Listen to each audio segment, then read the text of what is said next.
Sejam muito bem-vindos ao nosso canal. Aqui trazemos ativos no Brasil e no exterior. No vídeo de hoje vamos falar de Petrobras. A empresa divulgou pouco antes do carnaval o resultado do fechamento do ano de 2024. As ações reagiram forte no dia de divulgação do resultado, né? Agora, passando um pouco mais de tempo, olhando um pouco melhor os números, vamos trazer alguns detalhes importantes para você que pretende investir ou tem interesse nas ações da Petrobras. Levantamos um histórico de mais de 10 anos da empresa, né? E fazendo algumas comparações de alguns pontos que a gente identifica que são importantes para o investidor de Petrobras. Fique com a gente até o final. E se o vídeo ajudar em seus estudos, fique à vontade para curtir, compartilhar e se inscrever em nosso canal.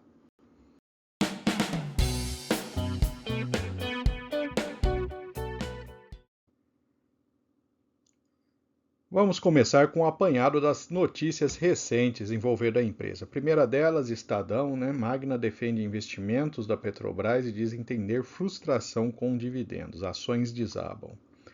Lula volta a criticar venda de subsidiária de distribuição da Petrobras, né? A BR Distribuidora, que foi vendida, privatizada, hoje é a Vibra Energia, né?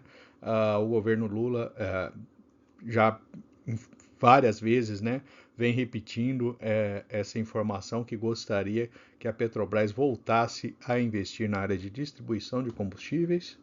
A Lula faz pressão política para interferir em empresas e órgãos públicos, né, uma notícia um pouco mais geral que também reflete na Petrobras. O fardo pesado da Petrobras, né, mostrando aí que o lucro despencou 70% de 2023 para 2024. Uma outra notícia, né, Petrobras anunciando a redução do preço de combustível de aviação e a Petrobras perdendo aí 36,6 bilhões em valor de mercado em 3 horas. Então, foi uma reação bastante forte. Até a notícia da Metrópolis traz a quantia de perda de valor de mercado da Petrobras equivale a uma CEMIG, então é um absurdo de valor de mercado que a empresa perdeu durante esse processo de divulgação dos resultados de 2024. Então vamos aos dados, vamos começar ali trazendo uma informação interessante a respeito do preço de petróleo e preço de derivados. Então, buscando ali no balanço da Petrobras a cada trimestre, né, a empresa divulga o valor do Brent médio praticado e o valor do preço médio dos derivados. Esses valores foram convertidos em reais para vocês terem uma noção, né? Lógico, normalmente empresa de petróleo se analisa, né, os dados em dólar, né? Mas trouxe em reais justamente para termos aí uma visão um pouco mais palpável ali, né? E uma informação importante também, R$ 500 por barril equivale a 3,14 o litro, né? Então, dá uma noção para vocês ali dos valores, né? Uma noção um pouco melhor. Também deve ser comentado que esses valores foram corrigidos todos pelo IPCA, né? A gente está olhando ali desde 2012, né? Então, são 12 anos aí de resultados. Foram trazidos todos a valor presentes, corrigido pelo IPCA do período todo, né? Então, teoricamente, eles estão, né, considerando que o IPCA é a inflação oficial do país, né, eles estão corrigidos para o valor oficial do país, né, mesmo os valores lá de trás. Primeiro dado interessante, né, a gente tem ali a evolução do Brent, né? O Brent ele vinha ali numa faixa entre 400 e 500 reais, né?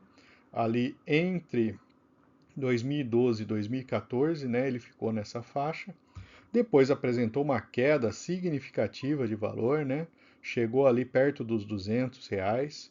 Recuperou um pouco em 17, 18, ficou um pouco mais nessa faixa. 20 teve a crise, né, da pandemia, né, ó, tivemos aí preços bem baixos de petróleo no período, né, mas é interessante notar que eles são equivalentes ao que a gente teve lá em 2015, 2016, né? E depois tivemos uma escalada de preço do Brent, que está nesse gráfico em laranja, né? Beliscando ali os R$ 600 por barril, né? Até ultrapassando um pouco esse valor. Depois temos um recuo e ele voltando ali para aquela faixa entre 400 e 500 reais. Lembrando que é tudo, né, em moeda comparável, né? Essa é a variação do Brent. A Petrobras não tem controle absolutamente nenhum sobre o Brent, né? Ah, o mundo, né, consome aí 90 milhões de barris de petróleo por dia, né? A Petrobras produz aproximadamente 2 a 3, né? Então, o efeito, né, do Brent, a Petrobras não tem nenhuma gestão em cima disso. Tem em cima do preço dos derivados, né? E aqui temos os preços praticados, né, os preços médios de derivados praticados pela Petrobras. É interessante observar que até 2014, né, aquele período em que a Petrobras praticava preço de derivados em média abaixo do valor do Brent. O que significa, né? A Petrobras ela ia lá, extraía o petróleo, mandava para as refinarias dela, refinava esse petróleo e no fim o produto, né, a soma dos produtos que ela tinha desse barril de petróleo, ela vendia mais barato do que se ela vendesse o barril de petróleo em si. Então, a gente estava naquela situação, né, em 2013, 2014, em que quanto mais a Petrobras produzia, mais ela vendia, maior o prejuízo que ela tinha, né? Então, foi um período bastante complicado. Depois, com a queda do barril, a gente observa que a queda do preço de derivado foi mais lenta, justamente aí segurando e mantendo o resultado. Aqui em cinza a gente tem a diferença, né? Ela ficou num patamar um pouco mais elevado. E aí depois 17, 18, né, com as finanças da empresa um pouco mais equilibradas, né, não tão críticas quanto estavam lá em 2014, ela diminuiu um pouco aí essa diferença. E aí a gente já está falando aqui de um período próximo à pandemia, né? Aí na pandemia o que, que aconteceu, né? O preço, depois daquele choque inicial, aquela queda de preço de petróleo, teve uma escalada, né? Um aumento significativo no preço das commodities.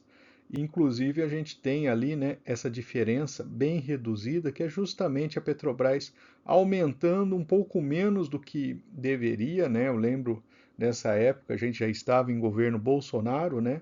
Inclusive o pessoal questionava, né, se a Petrobras seguiria mantendo, né, a política de preços dela, né?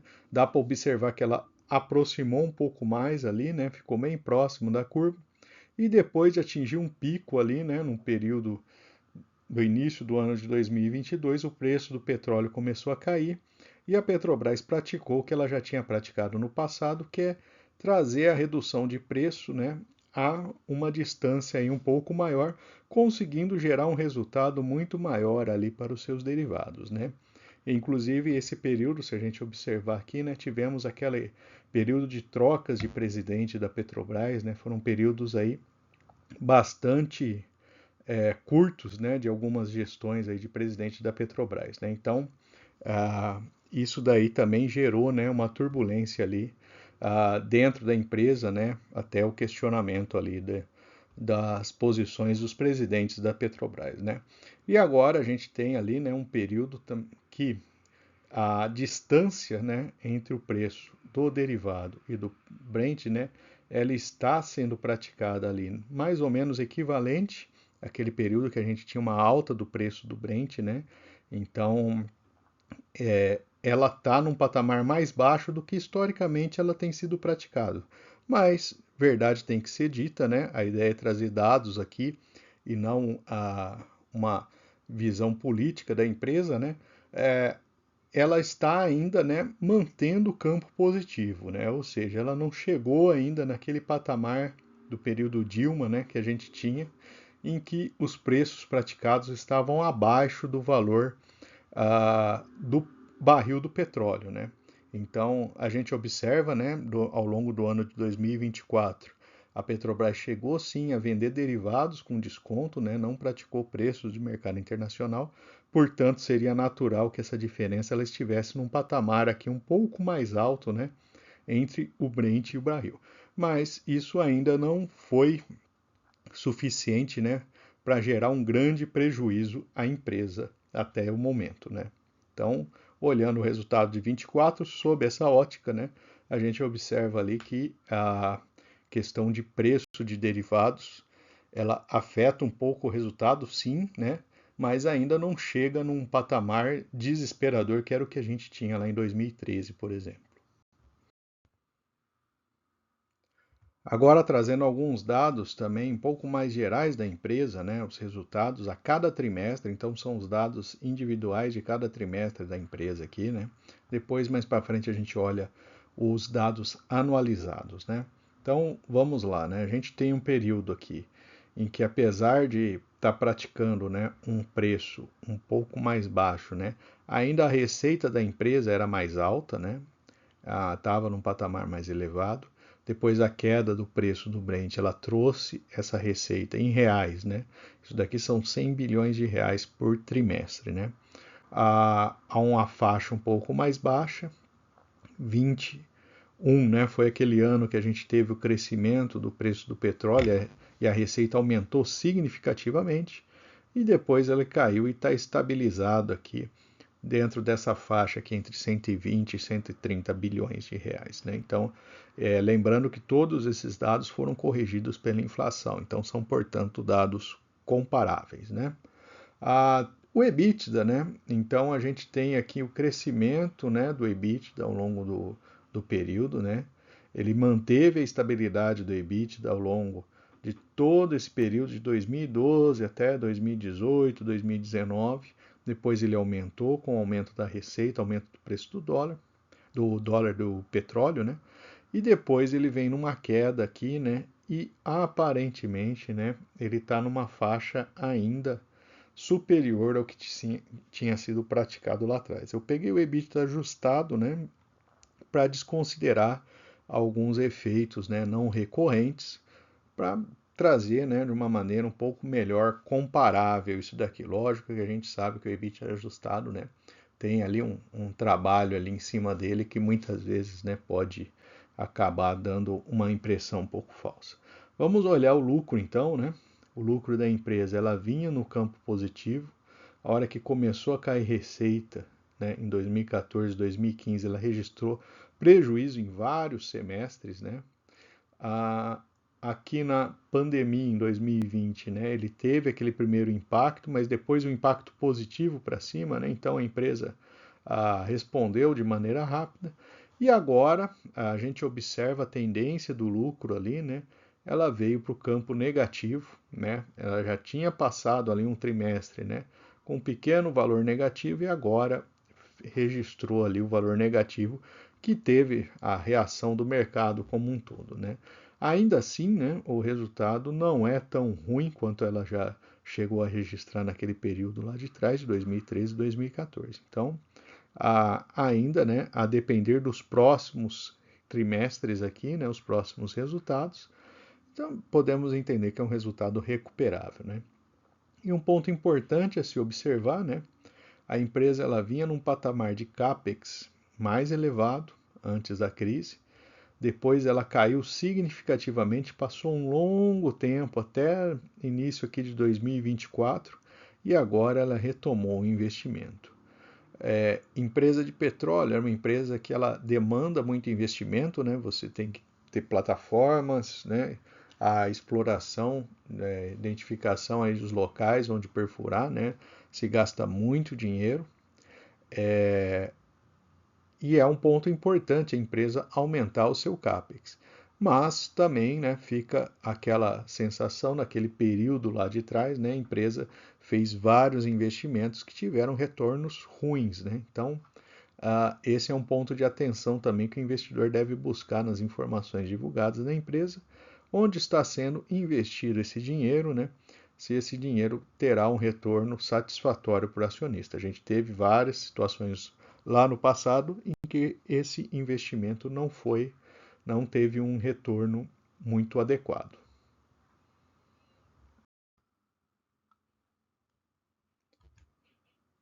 Agora vamos falar aqui dos dados anualizados, né, nos últimos 12 meses, né? Então são os mesmos dados, só que olhando o histórico ali dos últimos 12 meses. Então a gente tem aquele efeito da receita, né? Agora são valores anuais, né? Então a gente vê a receita ali na casa de 500, 600 bilhões de reais, todos os valores corrigidos. O EBITDA, né, ele veio numa crescente aqui, né, uma melhora de eficiência da empresa. E agora, né, com a queda da receita, ele também vai caindo. E o lucro líquido, né, ele acaba com os 12 meses, né, aqueles efeitos pontuais ali de prejuízo no trimestre acabam sumindo. A empresa ela ficou no negativo ali entre 15 e 16, 2020 com a pandemia, e agora, né, ela mostra essa tendência aqui de queda. Então, até o momento, vamos dizer assim, o problema da Petrobras não é o problema de resultado em si, mas um problema de tendência, né? Que quando o pessoal vê essa curva aqui, né, você, a depender da situação que tivermos pela frente ali, em termos de preço de petróleo, preço de dólar, pode ter uma tendência ali a registrar resultados bastante ruins, né? O CAPEX da empresa, né, também mostra essa retomada de investimento, então a empresa está buscando gastar cada vez mais, né? E a dívida líquida foi incluída aqui nesse gráfico, né? Ela já teve num patamar muito alto, ela ultrapassava aqui a receita da empresa, né, em certos momentos. E aí depois ela foi sendo paga, principalmente com os bons resultados ali em 21, 22, né? E ela se estabilizou num patamar mais baixo. E agora ela apresenta um aumento, né? A gente está olhando isso daqui em reais, a dívida, boa parte é em dólar, né? Apesar da empresa ter apontado, né, que a dívida em dólar, dívida financeira em dólar, tem tido uma queda, né? Quando a gente olha para o reais, com esse aumento do câmbio ali, de maneira significativa, a dívida acaba subindo, né? Então, esse é um ponto de atenção também, acompanhar os próximos meses aqui, como vai se comportar essa dívida, né?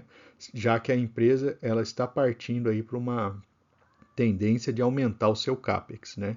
Então, provavelmente ela vai começar a subir sua dívida também, né? Então, esse é um ponto de atenção, acompanhar aí o desenvolvimento aí da empresa.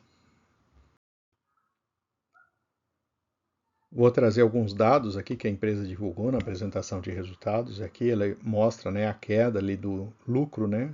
Aqui são os dados em bilhões de dólares, né? Temos aí um impacto cambial, né, bastante significativo. Quase metade do lucro de 2023, né, estaria nessa conta ali de impacto cambial, né, mais ambiente externo, né, desvalorização de petróleo, esse tipo de coisa. E aqui ele explicando, né, que a variação do câmbio no fim do período acabou impactando, né, principalmente a dívida entre empresas do sistema. É um ponto importante a se observar o seguinte, né, a gente está agora no meio do primeiro trimestre de 25, aparentemente o câmbio médio vai ficar abaixo desses 6,19 ali, né, que eram os valores que a gente tinha no final do ano. Então, caso esse câmbio esteja num valor mais baixo, né, por essa lógica é de se esperar que a empresa registre um resultado bem positivo, né? Sendo isso, né, a explicação da empresa, é um dado importante a se observar no próximo divulgação de resultados. Chama atenção para a dívida financeira da empresa, né? Então, chegou ali a 23 bilhões, o restante são arrendamentos, né? Então, de forma que a dívida líquida, né, em dólares, ela cresceu também, né? Então, é um ponto também a se observar com esse aumento do CAPEX que a gente já viu, né? Como que a empresa vai se alavancar, né? E aqui é o aumento do CAPEX, subiu 31% entre os 2 anos, né? E aqui eles colocam algumas projeções aqui de investimento, né? Então, a empresa, inclusive, prometendo, né, um CAPEX mais alto de 18,5 bilhões, foi 16,6 em 24, 18,5 em 2025. Então, um ponto de atenção também. Aqui ela traz a informação a respeito da remuneração aos acionistas. Isso daí foi parte também da decepção do mercado, né? A expectativa era que os dividendos fossem, né, um pouco maior do que foram divulgados, né? Então, esses dados aí ajudaram a frustração do mercado também. E vamos falar dos pontos positivos e negativos a respeito da Petrobras, né? Do lado positivo, a gente ainda não chegou no nível de controle de preços de derivados que foi praticado no passado, né? Aquela política desastrosa que a gente teve ali nos anos 2012, 2013. O EBITDA ajustado, né? Ele aumentou ao longo dos anos, né? Então, a empresa ela aumentou em termos de eficiência, né? Então conseguiu gerar um resultado melhor com a receita que ela recebe. E se o efeito cambial foi todo aquele valor, né, de 10 bilhões de dólares apresentado, né, em algum trimestre futuro, né, que tivermos o efeito no sentido contrário, né, podemos ter um impacto positivo no lucro. Esses são os pontos positivos identificados. Do lado negativo, a divulgação de resultado como um todo, né, teve um impacto bastante negativo para a empresa, né. Acredito até que, além das expectativas, né, a comunicação, a informação que foi vindo, né, foi impactando de maneira negativa o mercado. O fantasma de controle de preços sempre ronda a empresa, né, então é uma empresa com a participação do governo, e o governo muitas vezes atua no sentido de buscar o controle de preço. E cenários de dólar e Brent mais elevados, né, acabam por desafiar a empresa. Tem um dado positivo que o Brent, né, começou a ceder um pouco ali nos últimos dias, né? O dólar também está num patamar mais baixo que em dezembro, mas, né, isso daí são variáveis que a empresa não tem o menor controle. Se tivermos uma subida tanto de dólar quanto de Brent, a empresa vai ficar mais pressionada a ter que subir preços, né? E aí aumenta o risco de ingerência política. E o resultado de 21 e 22, né, foi um resultado bastante atípico no histórico da empresa, né? Tivemos lá aquele ano que ela pagou um dividendo bastante elevado, mas a gente observa ali no histórico, né, que foi uma situação atípica em que tivemos ali um governo um pouco mais disposto, né, a manter o preço da Petrobras, né, acompanhar um pouco mais de perto o mercado internacional, em um momento que tivemos um crescimento de commodity bastante elevado. E capex e dívida, né, a tendência em si, né, não que preocupa, mas é um ponto de atenção, né, que o investidor precisa ter, né. Ela já mostrou que o capex vai aumentar, dívida deve aumentar, né, então a gente precisa acompanhar, ver se essas duas variáveis ali não vão aumentar numa velocidade muito elevada nos próximos trimestres. Esses são os pontos identificados aqui para depois do balanço da Petrobras, olhando com mais calma os dados e trazendo um pouco mais do histórico da empresa. Espero que tenham gostado do vídeo do nosso canal. Segue aqui o link para o canal, caso vocês não sejam inscritos e tenham interesse em se inscrever, e uma opção de vídeo em um dos playlists nossos que a gente tem no canal, com diversas opções de ação. E lembrando, o YouTube liberou recentemente o botão Valeu Demais para o nosso canal, então se você deseja contribuir com esse trabalho, né, fique à vontade. Clicando no botão ali, ele deve abrir opções. Se não quiser contribuir, você contribui também compartilhando e curtindo o vídeo. Muito obrigado e até a próxima.